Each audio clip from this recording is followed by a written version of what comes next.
안녕하세요. 행정여행 금융TV의 김현영 대표입니다. 예, 제가 오늘 말씀드릴 내용은 금융 분쟁 관련돼서 조금 이제 처리하는 프로세스에 대해서 조금 얘기를 조금 드려보려고 합니다. 우리 뭐 파생 상품이라든가 이런 관련 투자 상품 때문에 손실이 많이 나서 피해가 많이 보셔가지고 뭔가 법적 분쟁을 하신 분들이 굉장히 많으세요.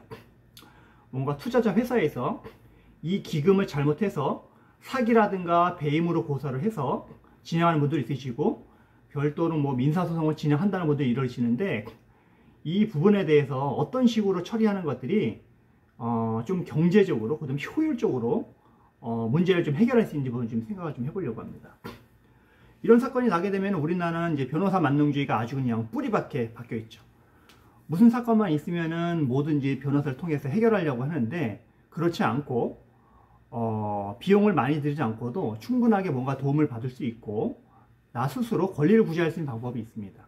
일단은 이런 사건 같은 경우에는 해당 상품에 대한 어떤 특성이나 이런 걸 잘 파악을 해서, 이런 상품은 대부분 운영을 잘못해서 하거나 부실하게 운영을 하거나, 아니면 기금을 뭐 잘못 운영해서 손실이 많이 나거나, 아니면 금융상품에 대한 어떤 금융회사가 고객한테 얘기할 부분에 대해서 제대로 설명을 잘 못해서 설명 의무를 위반하거나 해서 불완전 상품을 판매하는 경우가 굉장히 많습니다.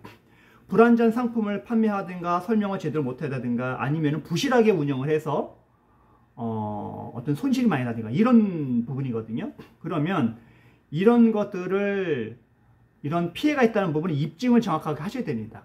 관련된 자료라든가 금융상품 자료라든가, 그때 고객에서 여러 가지 설명한 내용, 뭐 녹취 내용 있으면 녹취 내용이라든가, 그 다음에 관련된 여러 가지 뭐 금융상품 자료들, 약관이라든가 이런 거를 다 준비를 해서 그쪽에서 운영한 여러 가지 실적들이나 이런 것들 다 준비를 해서 사실조사를 명확하게 해서, 만약에 형사건이 있으면 내용을 잘 정리를 해서 고소고발을 하면 되는 겁니다.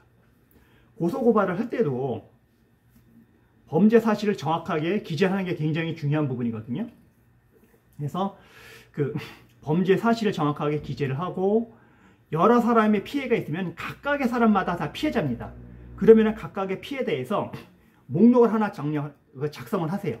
범죄 일람표라고 해서 목록을 각각 정해가지고 홍길동이, 춘향이, 누구 각 해서 각각가 얼마 대략적으로 무슨 피해가 있다는 부분을 정리를 하시고, 그 다음에 각각 사람마다 어떠한 금융상품을 했는데 어느 정도 손실이 났는지 이런 것들을 논리적으로 다 정리를 합니다. 그래서 고소를 하실 때도 여러 명이 같이 있으면은 하나로 같이 하십시오. 따로따로 하시기보다는 같이 하셔가지고 하시는 게 수사도 하기도 편하고 굉장히 좋습니다. 이렇게 해서 고소를 하셔서, 고소건이라면, 형사건이라면 그렇게 해서 고소를 하셔서 하시고, 그 다음에 계속해서 수사기관이 제대로 수사를 할 수 있도록 관련된 자료라든가 입증 자료가 있으면 계속해서 제출을 하십시오. 제출을 하시고, 관련된 쟁점이라든가 이런 거, 뭐 어떤 사실관계라든가 좀 제대로 정리를 해서, 사실관계를 정리를 하거나 범죄 사실 정리가 어려우면 전문가를 통해서 내용을 정리한다든가, 본인이 정리가 잘 된다고 하게 되면 그렇게 해서 제출을 하시면 됩니다. 그렇게 해서 수사기관에 뭐 제대로 수사가 될 수 있도록 계속 협조를 해주는 걸 하셔야 됩니다. 그냥 막연하게 놔두고 기다리시면 안 되세요. 수사가 되는지 확인하시고, 그 다음에 탄원서나 진정서 이런 부분도 수사기관을 계속 압박하기 위해서 넣어주고, 확실하게 처벌을 해라, 수사를 뭐 철저하게 하라 하면서 이런 내용도 탄원서도 계속해서 넣어주는 겁니다. 탄원서도 그렇게 넣어주고, 그리고 또 한편으로는 금감원에서 해당 기관에다가 문제가 있으면 자율 조정을 해가지고 해결해 보라는 경우도 있습니다. 이런 경우에는 해당 기관에서, 해당 금융기관에서 자율 조정안을 만들어서 갖고 오기를 기다리시기보다는 우리가 먼저 나름대로 쟁점과 문제와 분쟁 상황과 나름대로 개개인의 어떤 손해배상을 다 기재를 해서 손해배상 청구서나 이런 걸 만들어서 내용 증명을 보냅니다.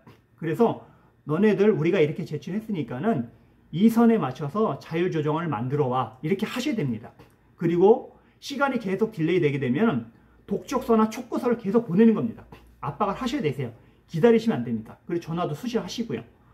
만약에 그렇게 해서 자율 조정이 안 되게 되면 그때는 바로 민사소송을 가기보다는 일단 형사사건이 있으면 형사사건 결과를 보고 분쟁 조정을 한번 들어가시는 게 좋을 것 같아요.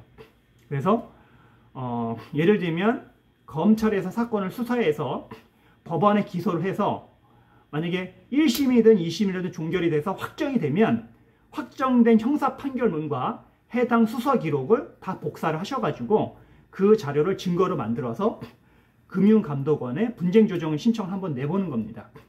그러면은 모든 형사의 유죄 판결이 이제 확정됐기 때문에 손해배상을 입증하는 거는 그렇게 쉬울 거예요. 어렵지는 않습니다. 왜냐하면은 거기에 모든 범죄 사실이 다 들어있기 때문에.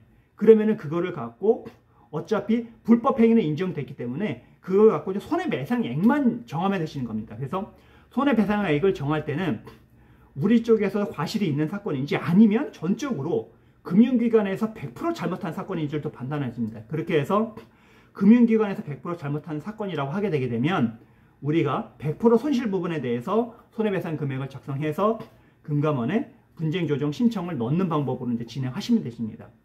금감원의 조정을 이제 넣어서도 뭔가 이제 결과가 원하는 결과가 안 나왔다고 생각하시면은 그때서 관련된 금감원의 여러 가지 결정문이나 이런 거를 근거로 해서 민사소송을 이제 들어가시면 되는 겁니다. 이렇게 해서 여러 가지 이제 금융 관련된 어떤 분쟁 조정 절차를 진행하시면 되시고요. 이런 금융 분쟁은 어떤 기관에서 뭔가 결과를 만들어줄 때까지 기다리시면 안 됩니다. 우리가 적극적으로 나셔가지고 뭔가를 만들어야 됩니다.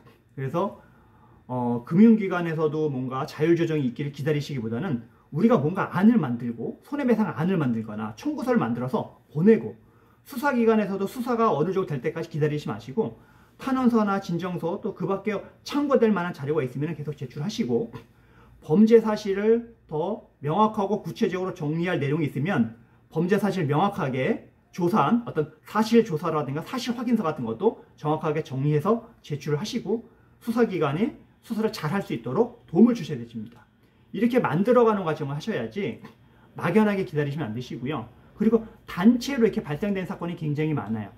몇십 명, 몇백 명 이렇게 있는데 이런 건들은 개개인으로 하시는 것도 좋지만 기왕이면은 단체로 같이 하시는 것도 괜찮을 것 같습니다. 그래서 이런 분쟁이 있으시면 이런 프로세스를 정확하게 알고 우리가 어떻게 액션을 취하고 어떻게 대처를 하는지에 따라서 결과가 달라질 수 있는 부분이기 때문에 적극적으로 임하셔야 되는 걸 좀 말씀드리고 싶어서 이 영상을 좀 촬영하게 됐습니다. 네. 도움이 됐으면 좋아요, 구독 부탁드리겠습니다. 감사합니다.